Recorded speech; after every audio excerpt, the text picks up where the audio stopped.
Bonjour à tous.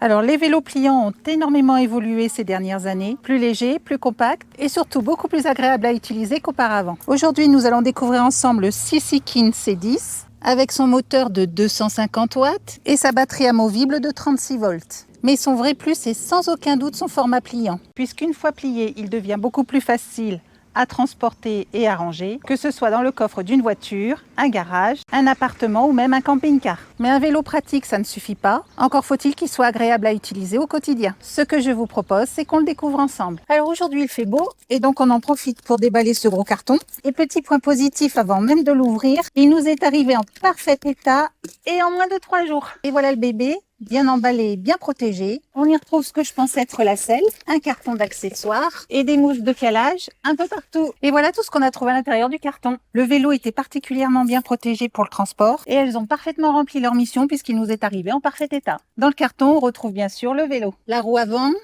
les 2 garde-boue, un à l'avant, un à l'arrière, la selle avec la batterie intégrée, nous verrons ça ensemble, un chargeur de 42 volts et 2 ampères, une manette à fixer sur le guidon qui nous servira d'accélérateur, accessoires indispensables, les 2 pédales, une petite pompe à main, l'axe de fixation de la roue avant, 2 clés, et pour finir, un petit peu d'outillage pour nous aider à monter tout ça, et un manuel d'utilisation en anglais et en allemand uniquement. Pour cette première étape du montage, nous allons nous occuper de la potence. Comme vous pouvez le voir, pliable. Il s'agit d'un élément indispensable pour un vélo de cette catégorie, puisqu'il permet de réduire rapidement l'encombrement lors du transport ou du rangement. La manipulation est très simple, on la relève et on la verrouille avec ce loquet de sécurité. C'est un système qui permet d'avoir un ensemble parfaitement rigide, il n'y a pas d'inquiétude pour ça, et prêt à recevoir maintenant le guidon. La fixation du guidon est plutôt solide et bien sécurisée, vous allez le voir. Je commence par dévisser le levier de serrage. Et je fais glisser la patte de fixation sur cet axe pour l'enlever. Je présente le guidon en veillant à bien le centrer sur la potence et j'effectue l'opération inverse, loquet et levier de serrage. Et voilà pour le guidon. On passe maintenant à l'installation de la gâchette d'accélération.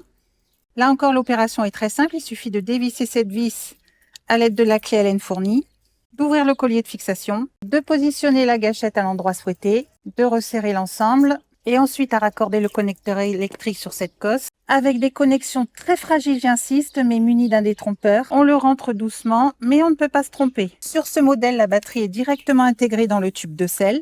Une batterie de 36 volts et d'un peu plus de 345 Wh. L'installation est très simple elle aussi, puisqu'il suffit de l'insérer dans le cadre, de régler la hauteur en fonction de votre taille et de verrouiller le tout à l'aide de ce système de fermeture rapide.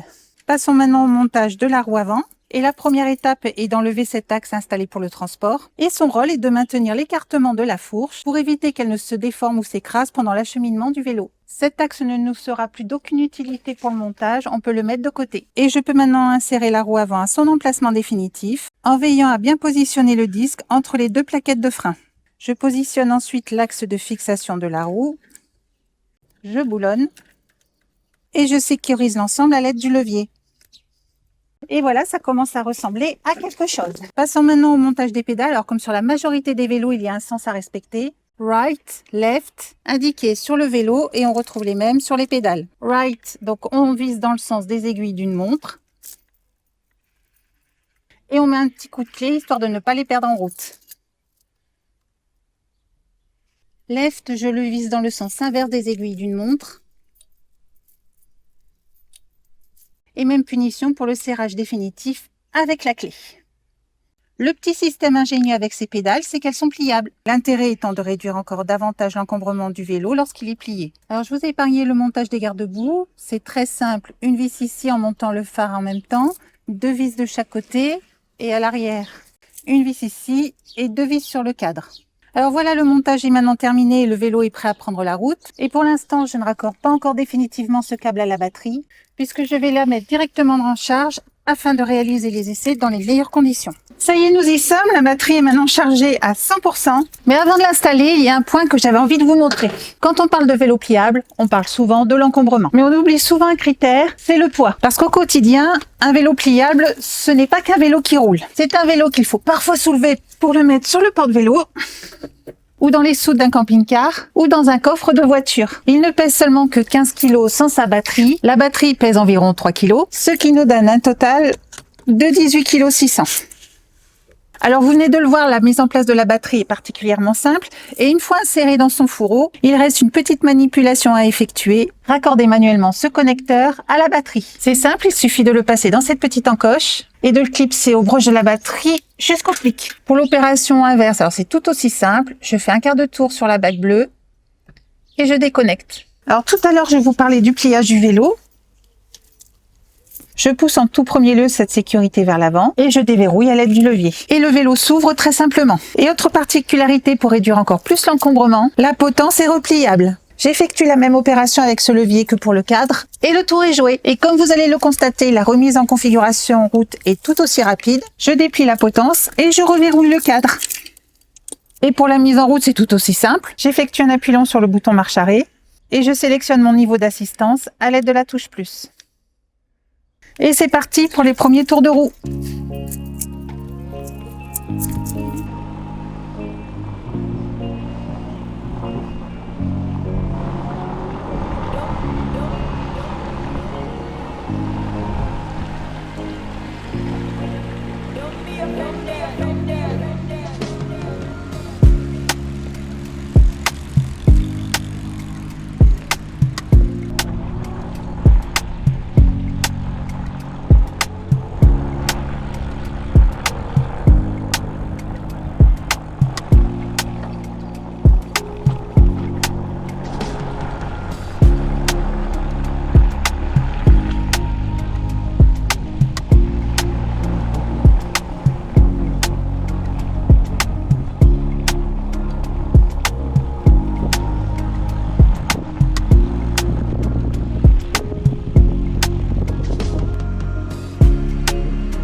Alors voilà pour les premiers tours de roue.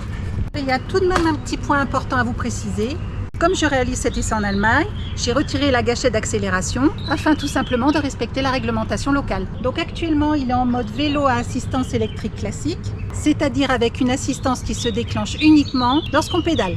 Pour retirer la gâchette d'accélération, il m'a suffi simplement de desserrer l'unique vis de la gâchette d'accélération, puis de débrancher son connecteur. Aucun réglage particulier, aucune programmation et aucune manipulation complémentaire n'ont été nécessaires. Le système a immédiatement reconnu l'absence de la gâchette et le vélo a continué à fonctionner normalement avec assistance au pédalage. Alors comme vous avez pu le constater au travers des images, ce C10 se montre particulièrement agréable à utiliser au quotidien. Son poids contenu et son format compact lui permettent de se faufiler facilement partout. En ville, il est particulièrement à l'aise. La prise en main en ce qui me concerne a été immédiate et je me suis rapidement sentie en confiance à son guidon. Mais il ne se limite pas uniquement au milieu urbain, il accepte également sans difficulté les chemins stabilisés, les pistes cyclables en campagne ou les petites escapades hors des routes goudronnées. Bien sûr, ce n'est pas un VTT, mais pour sortir occasionnellement des sentiers battus et profiter d'une balade un peu plus nature, il s'en sort finalement plutôt bien. Allez, à tout de suite pour la suite de l'essai.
Alors là, honnêtement, ce qui me surprend le plus, c'est qu'il est hyper agréable. L'assistance arrive de façon naturelle et sans à-coups, et il suffit d'à peine engager le pédalage pour que le moteur entre en action. Alors maintenant qu'on a vu ce qu'il donne sur la route, on va regarder d'un peu plus près ce que CC King nous propose sur ce C10.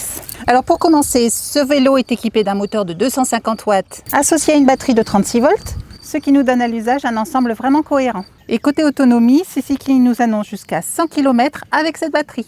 Pour assister ce moteur, il possède un dérailleur Shimano à 7 vitesses. Alors c'est un équipement simple, fiable et largement suffisant pour ce type de vélo qui permet d'adapter facilement son effort en fonction du terrain. Côté sécurité, il est équipé de 2 freins à disque, bien évidemment un à l'avant, un à l'arrière, qui offre à la fois un freinage efficace et progressif. Il est équipé d'un éclairage LED à l'avant et à l'arrière. Et lorsqu'on actionne les freins, ce feu passe en mode stop et clignote en rouge.